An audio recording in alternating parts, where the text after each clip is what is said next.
नमस्कार दोस्तों, बहुत बहुत स्वागत है आपका हमारे YouTube चैनल पर। यदि चैनल पर नए हैं तो प्लीज़ सब्सक्राइब कर बेल आइकन दबाएं। दोस्तों, इच्छाधारी नाग नागिन से जुड़ी हुई कहानी आपने बहुत सुनी होगी, लेकिन आज हम एक ऐसे स्थान के बारे में आपको बताने वाले हैं जिसके बारे में दावा किया जाता है कि यहाँ पर इच्छाधारी नाग नागिन का निवास है और साथ ही साथ यहाँ पर एक पारस मणि से जुड़ी हुई मणि का भी दावा किया जाता है, नागमणि का भी दावा यहाँ पर किया जाता है। इस प्रकार की जानकारी हम नहीं कह रहे, बल्कि यहाँ पर दावा ही इस प्रकार का किया जाता है। और ये स्थान है गोवर्धन का कुसुम सरोवर। जी हाँ, मथुरा वृंदावन क्षेत्र के गोवर्धन धाम का कुसुम सरोवर वो स्थान जहाँ पर माना जाता है कि यहाँ पर पारस मणि मौजूद है और साथ ही साथ यहाँ पर इच्छाधारी नाग नागिन का निवास है। गोवर्धन धाम के इस स्थान के बारे में ऐसा भी माना जाता है कि राधा रानी जो हैं वे यहाँ पर फूल तोड़ने के लिए आती थी, पुष्प तोड़ने के लिए आती थी, इस कारण यहाँ का नाम कुसुम सरोवर पड़ा है। साथ ही साथ माना जाता है कि भगवान श्री कृष्ण और राधा जी की यहाँ पर कई दफ़ा भेंट भी हुआ करती थी।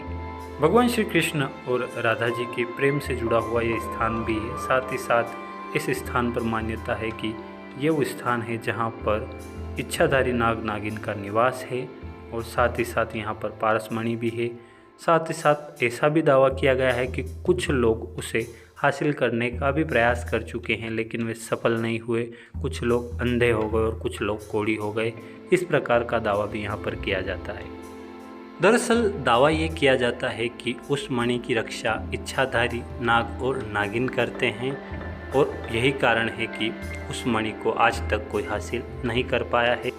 इस प्रकार की धारणाएं, इस प्रकार की बातें यहाँ पर इस स्थान से जुड़ी हुई प्रचलित है। इच्छाधारी नाग नागिन माना जाता है कि यूँ सामान्यतः नज़र नहीं आते हैं, लेकिन उस मणि की रक्षा ज़रूर करते हैं। ये भी मान्यता है कि उस मणि को जो राजा विक्रमादित्य के पास थी, उन्होंने इस स्थान पर उसे रख दिया था, क्योंकि ऐसा माना जाता है कि उस मणि ने स्वयं ने विक्रमादित्य राजा से कहा था कि आप मुझे अब ब्रज क्षेत्र में छोड़ दे, मैं वहीं पर निवास करूंगी।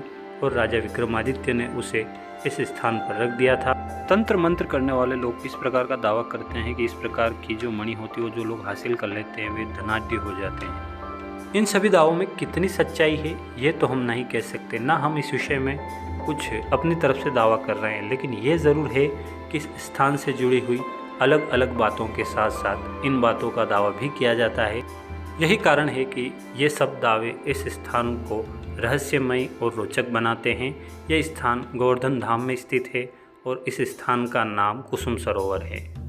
माना यह भी जाता है कि भगवान श्री कृष्ण और राधा जी की यहाँ पर भेंट भी होती थी और राधा जी अपनी सखियों के साथ यहाँ पर पुष्प लेने आया करती थी। भगवान श्री कृष्ण और राधा जी के यहाँ पर मिलते थे। इसके अलावा कुछ ऐसी जानकारियाँ और बातें भी यहाँ पर प्रचलित है कि यहाँ पर कोई पारस मणि और इच्छाधारी नाग का निवास इस सरोवर में है। और इसके अलावा उनको पाने के लिए कई सारे लोग जो है वो पागल हो चुके हैं और कई सारे लोग उसको पाने का प्रयास करते हैं, लेकिन वो सफल नहीं हो पाते हैं। इस प्रकार की यहाँ पर चर्चाएं भी अक्सर बाजार में गर्म रहती है। इस प्रकार की जानकारियाँ भी यहाँ पर कई क्षेत्रीय स्तर पर मिलती रहती है, कई सारी चीज़ें यहाँ पर चर्चाओं में रहती है।